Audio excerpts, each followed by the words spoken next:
Hello everybody, welcome to the Todd and Erin Daily Stream.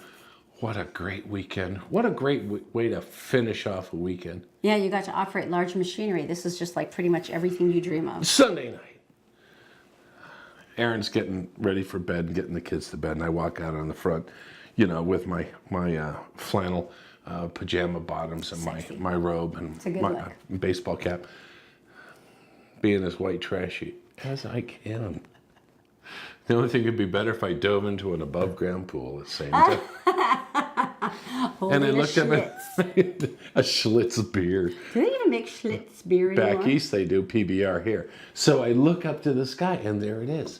There is the full wolf barking wolf. Full blood wolf moon. That one. Which means that it's 25% brighter and appears 30%. 10% closer. Something. And there's percentages anyway, but it was also the total lunar eclipse. So I'm looking up and I'm seeing it, right? But there's huge overcast. And every once in a while, the clouds are coming across, and all once in a while they do open up, and there it is. And I run in and I grab Erin. She comes out dressed appropriately to have another PBR. Yeah. And she sees it, and the clouds open just a little bit, and you see it, and then they close back up, and it was so... There is something so beautiful about it, and it was at least a little visible because it was so much brighter and it appeared closer. So that was amazing. That was amazing, and that was cool that we did actually get to see it. The other thing was... Everyone celebrated Martin Luther King Jr. Day, either A, getting into collisions, or B, shoveling, because it was one of those snows. This is true, and thinking about all he did. Yes.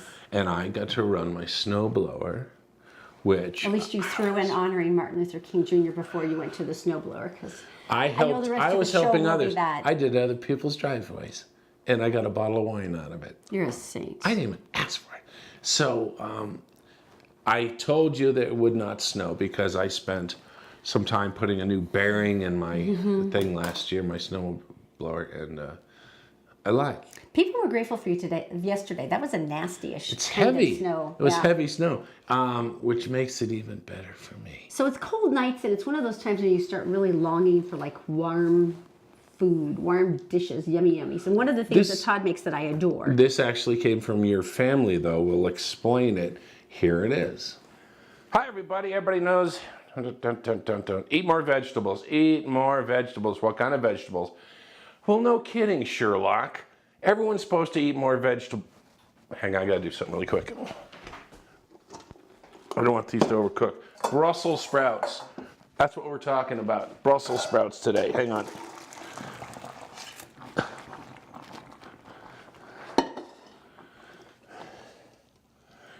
Brussels sprouts. All right, so I'm going to give you something really easy to do with this. It's so easy. Every time we have friends over at the house, like Erin's parents and stuff like that, and her family, everyone volunteers to make this because they know it's that easy. That's the only reason. First of all, Brussels sprouts. The usual group, which we have the Brussels sprouts cut in half. We have the bacon, shallots over here, and then balsamic vinegar.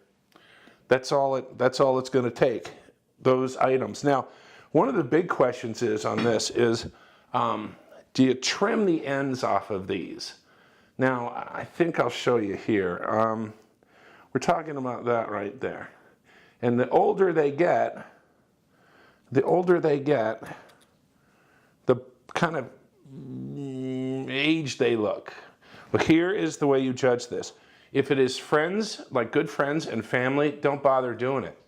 Make them live with it. If it's someone you're trying to impress, haven't known that long, then go ahead and clean them up. That's it. What was the other thing? Somebody asked me about knives the other day, and they were about to buy some, and they wanted to get some advice on that. And I'm not an expert. The only advice I have is what my life has been like so far. Maybe don't follow that, and maybe wear a hat when your hair's that bad.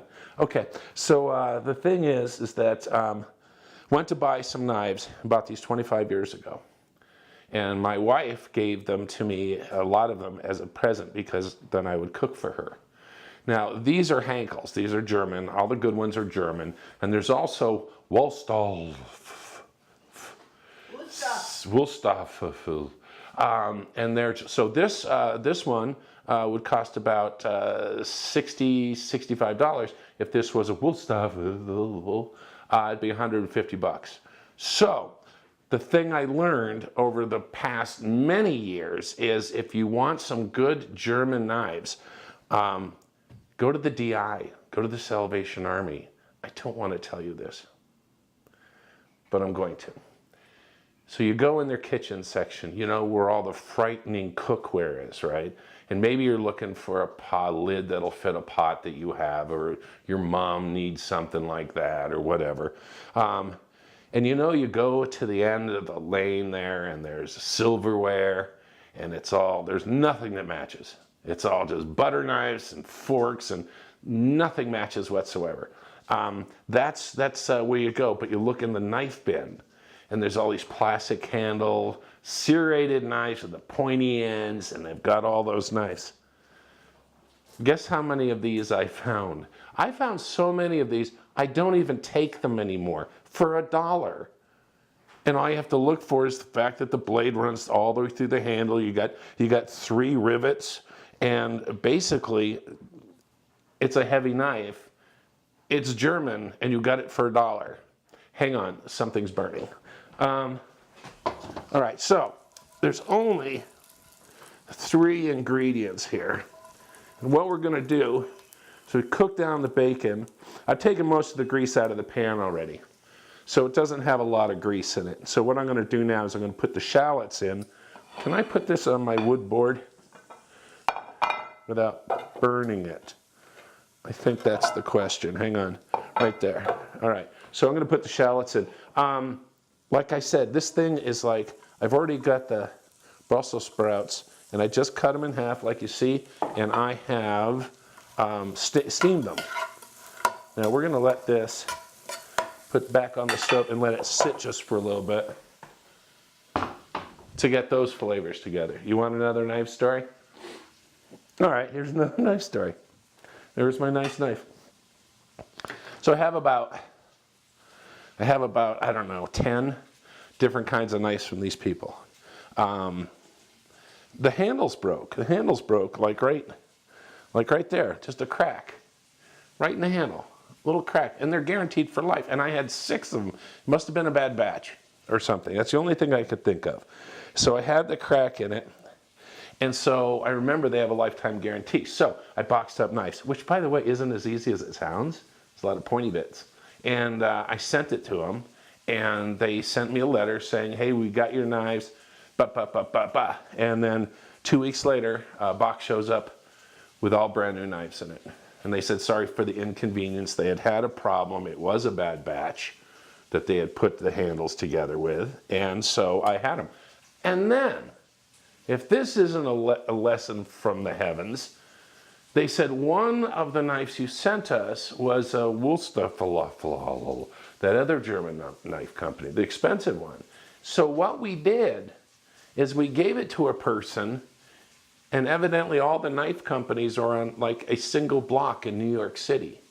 And that person carried my knife to another company, one of their rivals, gave it to them with the information. They contacted me saying, hey, we got your knife. The people over at Henkel brought it to us. We'll be sending it to you in 2 weeks. So Comcast, what's up? Not even their company. All right, where was I? Oh, I was cooking. So basically, I'm softening the onions as we speak. Hang on one second.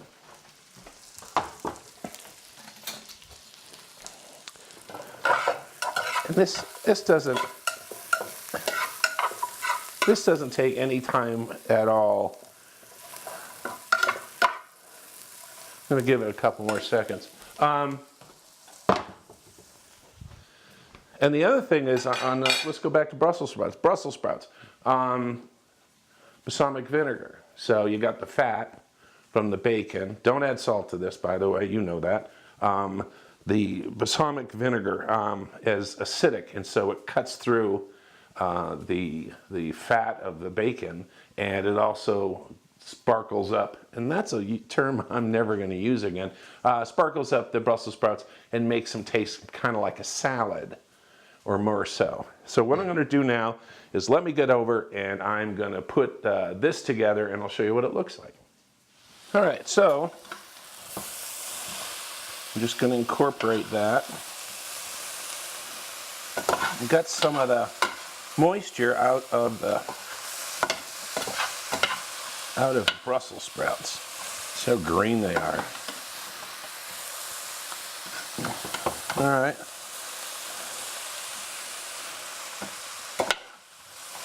And now it's time for the balsamic vinegar, which is right here.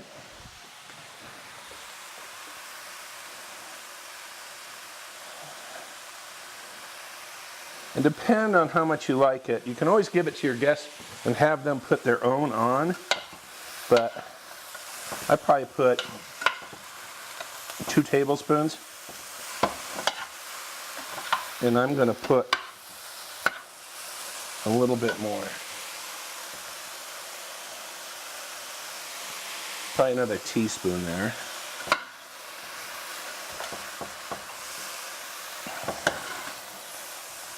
And now, I'm going to turn off the oven. And I'm just going to let it sit for a little bit. And I might even put something on top, like that. All right. So far, so good. Now we just got to show you what it tastes like, I guess. Silverware. I'm gonna get this. Now, gosh, it's so pretty on a white plate too. There we go.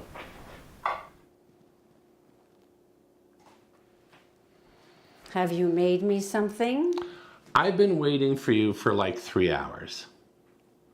Did you ask me to come in? Yes, I did. When? 3.5 hours ago. Okay, so you have made the exalted Brussels sprouts.